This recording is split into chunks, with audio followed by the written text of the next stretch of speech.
First, I want to introduce Aaron. Aaron, in 1967, helped to found the University of Washington Black Student Union.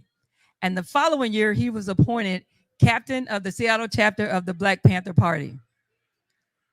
I'm going to say that again. The following year, he was appointed captain of the Seattle chapter of the Black Party, Black Panther Party. I'm sorry, I'm too excited. Now, if I'm not mistaken, if my history is correct, this was the first chapter outside of Los Angeles, outside of California. So that's why I had to say that again. Aaron would go on to work for 20 years with gang-involved and at-risk youth. In 1999, Aaron founded Central House, an open harder house, a transitional housing program. In 2006, he ran for U.S. Senate, where his campaign forced incumbent Maria Cantwell to withdraw her support for funding the surge in the Iraq War. In 2012, Aaron published his first book. I got that book, by the way. My People Are Rising, Memoir of a Black Panther Party Captain. And he has just completed his second book, Journey Through the Black Underground. So they're going to have a table over there. So get in line behind me because I want that book too. Elmer Dixon, the pair of the Dixon boys. A major leader of the Seattle Black Power movement, Mr. Elmer Dixon co-founded the Seattle Black Panther Party in 1968. That's the other brother that co-founded the Seattle Black Panther Party in 1968. Boy, they must have had some bad parents. Both of them are founders of the Black Panther Party.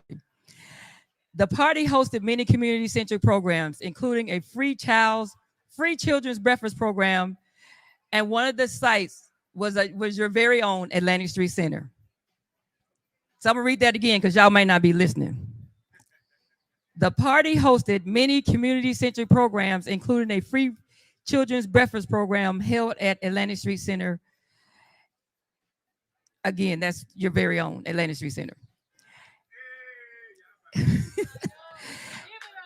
Elmer has held multiple leadership positions to enhance human rights, multiculturalism, and inclusion over the last 35 years. I had to take a pause because I had a thought, and I'm going to share that with you guys before I go on.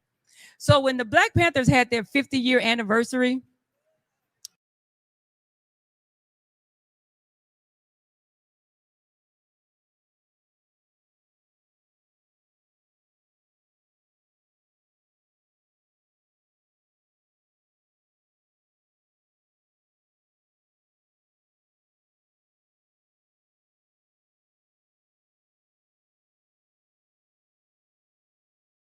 I think the sign that you have in your executive director's office is the original sign that I stenciled myself. When I tell you that everyone fell silent and we were all at a loss for words, that shows the hard work that they did. He was the co-founder, but he stenciled that sign himself. They were so dedicated to the work that they were doing. So that's a thought that I had. Carrying on.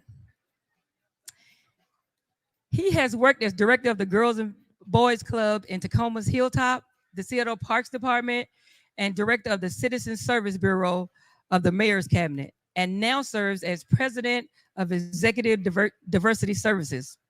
Elmer recently published his autobiography, Die Standing, From Black Panther Party Revolutionary to Global Diversity Consultant. The book is it just summarizes his life. Die Standing, From Black Panther Party Revolutionary to Global Diversity Consultant. So when I tell you the award is appropriately named, legends, Aaron and Elmer Dixon. Oh, and I'm going to get Elmer's book too, don't worry. I ain't going to leave him out.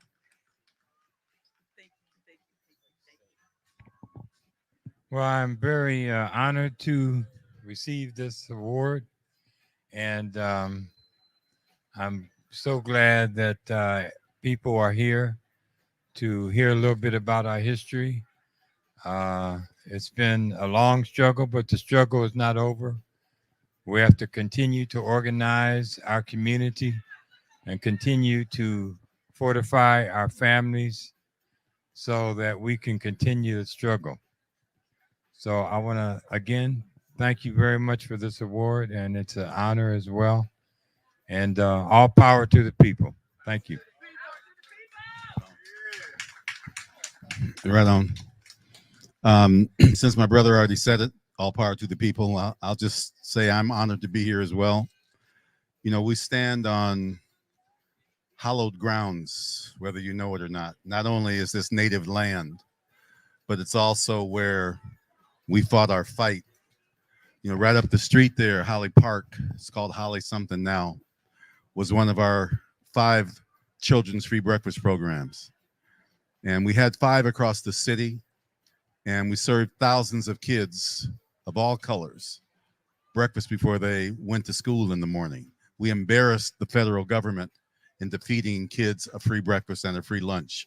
A lot of people don't know when they went to school to get that free breakfast or lunch from the government, that it was the Black Panther Party that initiated that. That was one of our survival programs. We were not a social service agency. We were a revolutionary army. And so we built survival programs. One other program I want to bring to mention is our free medical clinic. Our free medical clinic, we started it in 1970, is still operating today, 53 years later. It's the only original Black Panther Party free medical clinic still in operation. And the reason why we started that free medical clinic, because we discovered that the CD, the Central District, had the 2nd highest infant mortality rate in the whole state of Washington. And the very first clinic was a well baby clinic because Black mothers were dying at disproportionate levels in childbirth. A few days ago, an Olympic athlete by the name of Tori Bowie died alone in her apartment, 7 or 8 months pregnant, because her doctors did not tell her of the dangers that Black women face in childbirth.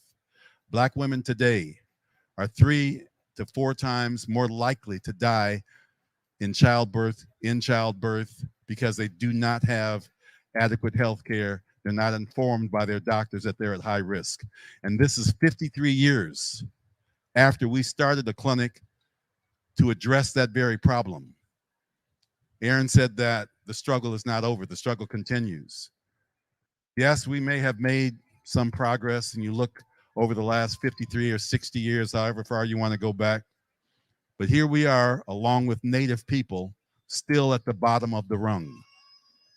So make no mistake, you know, you can have the Beyoncés and the you know, whoever else that are driving around and have millions, but Black people, Latino, Native American, or whites, or Asians are still at the bottom of the rung.